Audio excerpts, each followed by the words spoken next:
imsa caruuraad dhashay afar baan leeyahay afar caruur ajnabi oo leeyahay ha way ninkaagu ma Mareykan buu ahaa markaa ha waa African American ninka halkaan oo dhahan African American ama madowga Mareykan ku ahaa ha 20 sanadoodna uu ka weynaa ha dhibaatadaas maxaa keenay aan jecel ima geeninka balwad wax walba qof walba way bartay wax walba way ii geysay waqtiyada qaarkood cidla ma ku soo dhici jirtay oo tusaale ahaan homeless oo kale guri laan ma ku dhacday waan ku wan ahaaba caruurtayda xataa markaan maxaa aan dhalay xaafad man haysan shaqo man haysan wallahi silac bay ahayd noloshayda haddana balwadana waxba ma ii fududayn marka xageed ku noolay kolba shelter kolba roommate kolba maxaa dhahaa apartment haddana waqti dheer maan haysan xaafado because balwada maxaa dhahaa marmar ila tegi jirtay noocyada aad isticmaali jirtay daraagiska ama maandooriyaashu noocee bay ahaayeen أنا وحنا عبي جري خمرة حشيشة ماثكا ان انتاس صدح راسي سيجار واطي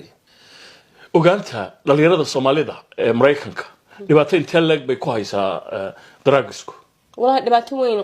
maalin walba qof baa dhibanaya wallahi is really sad maalin dhexdaas waxaan qof aan isla qaan ay ku dhahay maxaa la afar wiilo Soomaali baa maxaa la overdose last year December warna umanhayn halkan baan joogay laakiin shalay ma daraad baan maqlay saas ma aanina ku wada dhimano waanan ogaa maxaa la balwadii inayna maxaa dhahaa nafteeda u xuntahay kolba aan raadsinay anoo xanuunsanaya waan ka xumahay dhibaatada dareemayso muddo intee lag bad markaa ku jirtay nolosha saas wallahi maxaa la markaan isku geeyo 15 sanadood 15 sanadood ha 15 sanadood waa waqti dheer laakiin waqtiyada qaarkood waad isku dayeysay inaad dhibaatada xal u hesho Soomaa mara la xiro ma la soo daayo mara riyaar aan aado waan isku dayay qaarkood marmarka qaarkood laakiin iskay way ku adkayd dambiyada markaa lagu xidhay ma tuugadaas un bay ahayd aad kharashka ka soo gala ku bixinaysay drugska taa kaliya sameeyeen dagaalo maraan war isku hayn waxaan sameeynayo dadka aan la dagaali jiray balwada khamradii ay ka xoog ronaatay qof walbana caadi aanu arkay maxaa la ana xanaaqsan aan bilaabay mahadsan taa hooyo ay ku dhahday balwada waan ka habaaray si kale baan noqdaa qof walbana qofka saay eegaba waan la dagaaltami jiray awood aan ku qof yaro gaaban baan oo awood aan kula dagaaltamo xataa ma tabar ma bahayo qof haduu soo ii riixay waan dhacaya asxaabtaadii kale hadayga war xaaladooda maxaad war ka haysaa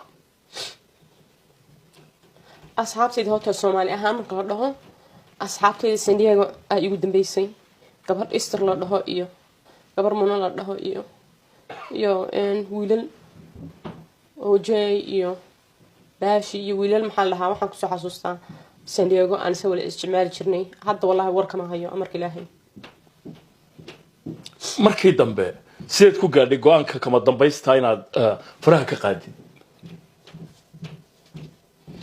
hadda igu dambeysay waxay igu dambeysay sanadkii soo dhaafay waa la xidhay bishii 7 la xidhay wala isoo daayay waxay igu soo daayeen meel dadka maskaxda iyo mental health ka hospital xabsiga hospitalka ay gudbiyeen depression iyo anxiety iyo mental health ay u dhacay dawooyin bay ii qoreen waxaan ku xidhnaa 3 week halkaas markaan ka baxay halkan baan imaaday Yusuf treatmentkiisa markaan ka qalin jabiyay February 1st waxaa la igay meel outpatient oo la dhaho anu halkaas ilaa hadda waan joogaa 5 bilood baan halkaas joogaa waa outpatient maalintii baan aadaa 2 cisho wigi baan aadaa hadda laakiin guri kala degan tahay ha xaafad GRH iyo dawladda iga bixisan deganahay Yusuf markaad leedahay waa xaruntan lagu caawiyo ama lagu la tacaalo dadka maaragtay qabatimay drugska ha caruurtaada xagee ku dambeeyay caruurtayda hooyo aabba ii haya dawladda iga qaadatay anoo maxaa dhahaa dayacan oo depression igu dhacay oo aabood aan istagaalnay waxay siiyeen waxay ahayd domestic violent bay dhahaan domestic violent waan sagaalnay caruurtii maxaa la dhahaa khayr mas-uul bay iga dhigeen hooyo caruurteeda maxaa la dhahaa ilaa maanta waan waaniyaa waan la hadlaa waan la xidhiidhaa mar walba hadda ugu dambeysay xadiis baan u diraya caruurtayda may wallaahi nimcadayda maxaa la dhahaa waan qof ducaysan baan ahay because you know maanta caruurtayda ma iga haystaan maxaa la dhahaa ajaanabi ma iga haystaan waan la hadlaa mar walba waan ku raaxaystaa hadalkooda waxay igu dhahaan hooyo waan ku facaafinay adiga lifekaaga xataa feer may ahayn way ii naxariistaan alxamdulilah taageerada aad ka heshay xaruntan bal hadda ii sheeg hanaay rehabka waxaan ka walaa waan ku ladnaaday maskaxdaa meesha iigu degtay miirkiibaa igu soo laabatay maxaa la dhahaa waxaa laygu soo koriyey ma ahan choicena weeyaan ma doonin aan ku laabto anayna igu xiran tahay maanta anaa is dhisi karaa ma anaa maxaa la dhahaa nolosha xumeed ku laaban karaa markaa ilaa July sanadkii hore mar dambe kumaad noqon maya November baan ku laabtay November baa igu dambeysay gartay laakiin imika way kaa go'an tahay inaad dib ugu laaban insha Allah ilaahay baan kaa ka rajeynayaa maanta salaadeeda waan tukadaa salaad la'aanta awal maxaa la kolba aan ku fay wiigu adkayd looda saansiga joojiyo salaad la'aanta maanta waan xajiya dhibaatada ugu weyn ee qofka bini'aadamka ee dhalinyarada ah ay drugs ku geystaan maxaad ku tilmaami lahayd daawada ay u geystaan ma dhahday waxaan ku tilmaami lahaa maxaa la dhahaa waa isfaham qofna ma fahmayaan hadda ilmahana jug soo gaadho ama qofka yar hadduu jug soo gaadho trauma waa in la caawiyaa counseling waa in la geeyaa ilmahaaga waa in la socotaa ilmahaaga waa in la wareysataa ilmahaaga you have to kind of like protect them you know marka